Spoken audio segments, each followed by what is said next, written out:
The story begins in China in 1991, where an ambulance races toward a high-security prison. Inside, a CIA agent named Bishop poses as a doctor and enters the prison with a medical team carrying a vaccine. Before anyone else receives it, the prison chief demands to be injected first to make sure it is safe. While everyone is distracted, Bishop quietly starts his mission. He swallows 2 pills and walks toward a power outlet nearby. Ignoring the guards trying to stop him, he connects a wire and triggers a short circuit, plunging the entire prison into darkness. During the blackout, Bishop gets electrocuted and collapses. Guards pull him away, and the medical team rushes him onto a stretcher. After an injection is administered, his heartbeat appears to stop, making everyone believe he is dead. While the prison chief focuses on restoring power, Bishop regains consciousness. Through an earpiece, his teammates remind him he has a few minutes left to finish the mission. Moving quickly through the prison, Bishop heads toward the prisoner he came to rescue. Bishop reaches the target cell, blasts the door open, and frees the prisoner just as the prison's electricity is restored. At the same moment, the chief begins checking surveillance cameras and starts realizing something is wrong. Outside at the gate, the ambulance waits to leave. Bishop lies on a stretcher inside while the rescued prisoner hides beneath it. The prison chief becomes suspicious and orders guards to surround the vehicle. Bishop prepares to fight, but the doors open and he finds himself trapped on every side. With no path out, he has no choice but to surrender. The guards drag him back into the prison, and the story shifts to the American embassy. There, a man named Harry urgently contacts Nathan, a veteran case officer, and informs him that one of their operatives has been captured in China, warning that immediate action is necessary. Give you 25 minutes before I transmit. You'd better hustle. Nathan heads straight to headquarters, where he learns he is only 1 day away from retirement. Even before settling in, he asks whether a fax has arrived from Hong Kong. His assistant hands it over, and once he reads it, he realizes the captured operative is Bishop, his finest agent. When Nathan enters his office, he finds a man named Charles searching through classified files for information on Bishop. Nathan pretends even though he has not found the complete file yet and promises to send it later. You used to run an agent named Bishop. Tom Bishop. To take a look at his files. It's gonna take me a while to dig them up. Once Charles leaves, Nathan secretly gathers Bishop's files, orders his secretary to burn almost everything, and keeps only a single page for records. As he moves into another room, security blocks his access to an important meeting. Moments later, Charles appears, takes the file, and questions why so little information exists on Bishop. Nathan cleverly hints that most of the knowledge is stored in his own memory, using that excuse to gain entry into the meeting. Inside, Nathan quickly realizes officials are hiding the truth from him, even though he already understands the seriousness of the situation. The American president is preparing for a visit to China, and at the same time, an American operative has been captured there. Soon, Nathan's superior Troy arrives and pushes for cooperation. He confirms Bishop has indeed been captured in China. Nathan presses on the time, and Troy reveals they have only 24 hours. If the United States does not acknowledge Bishop before then, China will execute him. Nathan then wants to know what Bishop was doing inside that prison. Troy explains Bishop had been on a mission, but infiltrating the prison was his own decision, something no one expected. A week ago, Tom Bishop disappeared in Hong Kong. 24 hours. And will be executed at 8 a.m. tomorrow morning. Troy then asks Nathan where he first met Bishop, and the scene shifts to Vietnam in 1975, where Nathan arrives at a military camp during the war. He learns their sniper has been killed and a replacement is urgently needed. There, he is informed a new recruit has already arrived to take the position. Curious about this new recruit, Nathan goes to meet him and discovers the soldier is Bishop. When Nathan learns Bishop claims he developed his shooting skills in the Boy Scouts, he becomes amazed and decides to test him himself. Where'd you learn to shoot? Boy Scout, sir. Are you kidding me? No, sir.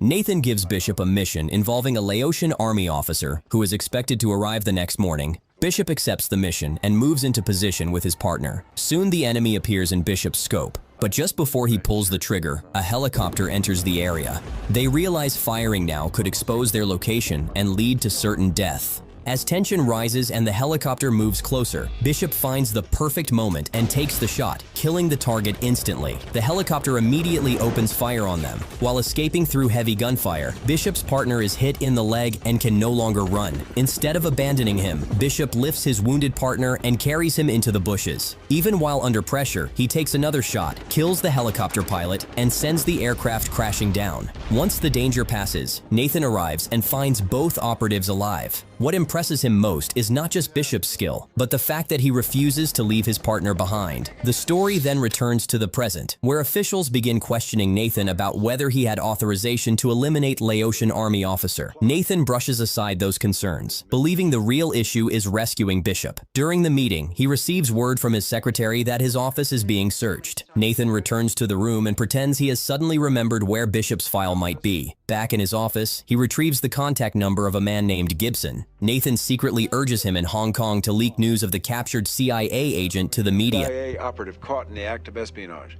Give me 30 minutes. Nathan then returns to the meeting and acts as though he still cannot locate Bishop's file. Officials then press Nathan to explain how Bishop was recruited in the first place. Nathan reveals that recruitment in those days was a slow and careful process. He spent years studying Bishop, learning his strengths and weaknesses. After evaluating him, Nathan placed him in Germany in a desk assignment, waiting for frustration to build until Bishop would be ready for something bigger. The story shifts into another flashback, this time in Germany in 1976. As Nathan expected, Bishop grows restless with routine office work. Once Nathan senses the timing is right, he approaches him. Bishop is glad to see him, and soon Nathan draws him deeper into intelligence work. Train you as an agent. You'd be working for me, mostly undercover. But look at your choice. The next day, we started as tradecraft. Nathan begins training Bishop in the craft of espionage. He teaches him that a spy must stay alert every hour of the day. Bishop learns how to read people, detect lies through expressions, gather secrets from casual conversations, and even deceive lie detector tests. The training continues for months, shaping him into an operative. Eventually, Bishop pushes for his first mission, convinced he is ready. Nathan decides to test him one final time. He points to a building and challenges Bishop to enter and reach the balcony within minutes. The house belongs to an elderly woman, and instead of forcing his way in, Bishop cleverly interacts with her and reaches the balcony. Watching this, Nathan knows Bishop is finally prepared. The story then jumps back to the present, where officials bring up an important mission. Another flashback begins, revealing a CIA operation in Berlin after they uncover a Russian spy inside the American embassy. During a party, a woman named Anne quietly approaches Nathan with alarming information. Nathan realizes she is a spy and understands the Russians already know about the operation. Meanwhile, Bishop is driving a man toward the border as part of the mission. Nathan immediately understands Bishop is walking into a trap and urgently warns him to abort, knowing Russian agents are already closing in. Bishop quickly adapts and stops near a restaurant. Throw out the bottle. Repeat that? Throw out the bottle. Drop as close to checkpoint as possible. It will kill him. He enters a bathroom and drinks a liquid that makes him appear violently drunk. When Russian agents arrive, they dismiss him as an intoxicated fool and lower their guard. Using that distraction, Bishop manages to protect the target, though he cannot take him across the border. Forced to improvise, he leaves the man behind, crosses the Berlin border alone, and later reports back to Nathan. Bishop becomes furious and confronts Nathan over the death of the man at the border, believing he was sacrificed. Nathan then reveals the man was actually a double agent feeding information to the Russians, and the mission was designed to expose the real spy, who is Anne, inside the embassy. Telling me Schmidt was bait? Yes? Don't fucking tell me that! You didn't look in his eyes! It's not a fucking game! Oh, yes, it is. Tension rises between Bishop and Nathan as their beliefs clash. Bishop values every human life, while Nathan believes survival in espionage often demands ruthless choices. The story returns to the present, where officials reopen Anne's file. They discover she was later found dead in a hotel, and suspicion quickly falls on Bishop. Nathan then shifts attention to something called the Other Mission. Troy explains that during that mission, they intercepted Chinese communications and gained access to sensitive intelligence. Nathan realizes officials fear Bishop could expose classified secrets if he talks under pressure. But Troy clarifies that Bishop was never involved in that operation. Instead, he has been captured and is being held in Suzhou prison. He doesn't know anything. He wasn't working for us. He was arrested during a rescue attempt at a prison.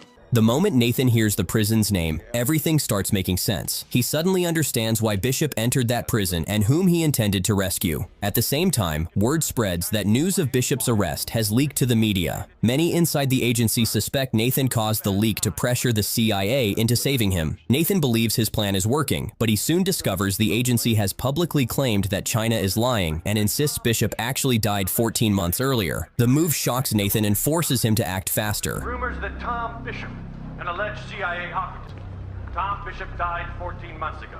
He rushes to his office and orders his assistant to get a full map of Suzhou prison. He pushes for military contact immediately and asks which operative is stationed closest to the prison. He learns a commander is only 40 minutes away on a nearby island. After connecting the pieces, Nathan approaches Charles and reveals he now knows who Bishop went to rescue. Charles takes him back into the meeting room, where everyone demands answers. Nathan finally discloses the prisoner Bishop risked everything for is a woman named Elizabeth. Now the officials pull out Elizabeth's file and demand the full story. Nathan begins explaining events from 1985, when he sent Bishop to Beirut after a sheikh orchestrated a devastating attack on the American embassy. Since direct retaliation was impossible, Bishop is ordered to remain undercover in Beirut, monitor the sheikh, and avoid direct action. Bishop settles into the city as a photographer, using his cover while tracking the target. During this time, he notices Elizabeth in a restaurant. Though they exchange only glances, that small encounter begins something important. Later, Elizabeth is seen bringing toys and medicine to children in a poor neighborhood, but local militia sees everything.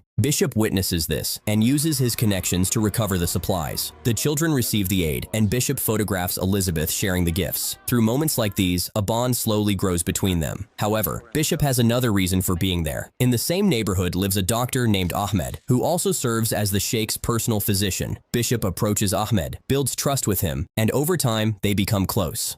Bishop did a day in the life spread on the doctor that we got printed, so with that relationship intact, things look good. Know when the doctor was going to be giving the sheik his physical. As Bishop and Elizabeth fall deeper into a relationship, Nathan arrives in Beirut. Bishop shares what has been happening and even introduces Nathan to Ahmed. Nathan learns Ahmed recently lost his parents in what seemed like an accident, but Nathan reveals their deaths were murders ordered by the sheikh. He offers Ahmed a chance for revenge and gradually convinces him to help. Though deeply emotional, Ahmed eventually agrees. The doctor's father had been a politician, died a couple of years back from CO2 asphyxia. The appearance was not accidental. You were murdered? Meanwhile, Nathan has quietly been watching Bishop's growing attachment to Elizabeth. Once he investigates her background, he uncovers troubling secrets. He visits Bishop and Elizabeth together and casually references her past in London, shocking her. Bishop is confused, but Nathan deliberately forces hidden truths into the open. Elizabeth storms away, leaving Bishop furious with Nathan. Nathan warns Bishop he failed to properly investigate her and suggests she may be using him rather than the other way around. He even shows Bishop a photograph and urges him to ask questions about the man in it. She uses him to finance her camp, and tell me I'm wrong, Tom.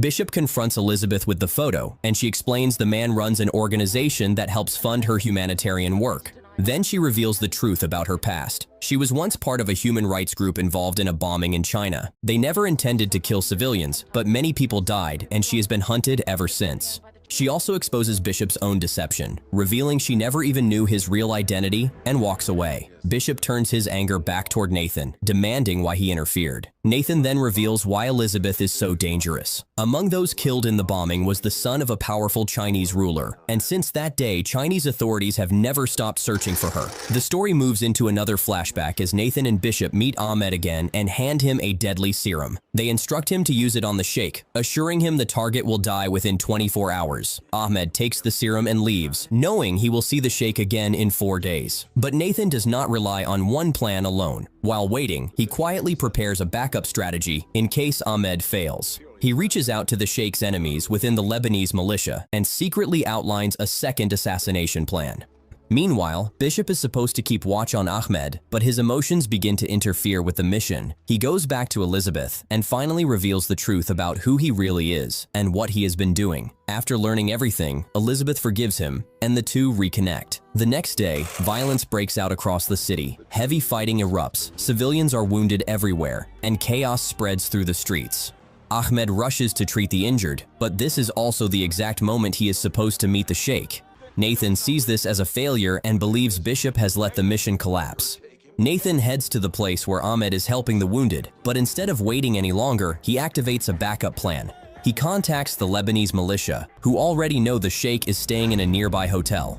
The militia moves into position and plants a bomb inside a car. At the same time, Bishop arrives with Ahmed as they move toward the hotel. Suddenly, gunfire erupts. The militia launches the attack, and the bomb-filled car is forced into the hotel grounds. Seconds later, a massive explosion tears through the area. The sheikh is killed, but the victory comes at a terrible cost. Innocent civilians die in the blast. The streets become a scene of destruction, and Ahmed is killed in the chaos. Watching the devastation unfold, Bishop is shattered. After leaving the ruins, Bishop meets Nathan one final time and makes it clear he no longer wants any part in missions that sacrifice innocent lives. For him, this is the breaking point. He walks away from Nathan and from that world. Bishop then goes to find Elizabeth, only to discover she is gone. All she leaves behind is a letter, and once again, Bishop loses someone he loves. The story returns to the present, where Troy prepares to head to the White House. Meanwhile, Nathan has secured the prison map by cleverly taking it from Troy's office. He also withdraws all the money he saved for retirement and moves it into one account. With the prison layout in hand, he begins preparing a rescue mission of his own. Charles notices the large financial transfers and starts suspecting Nathan is planning something. Nathan secretly builds a fake operation and sends the details to Harry. The mission requires a 30-minute blackout around Suzhou prison, which means they need help from a corrupt Chinese officer. Nathan tracks one down and negotiates a price. The officer keeps raising the demand, but Nathan agrees, pays the money, and secures cooperation. Step by step, he designs the operation so carefully that no one inside the agency suspects what is coming. He even arranges fake approval documents through Hong Kong to make everything appear official. The following day, Nathan attends another meeting, but Charles has already traced the missing money. When questioned, Nathan calmly explains it is simply his retirement savings. To support the lie, he produces a brochure for a house in the Bahamas and claims he is preparing for his dream retirement. The discussion then turns back to Elizabeth, and officials press Nathan on how Chinese authorities found her.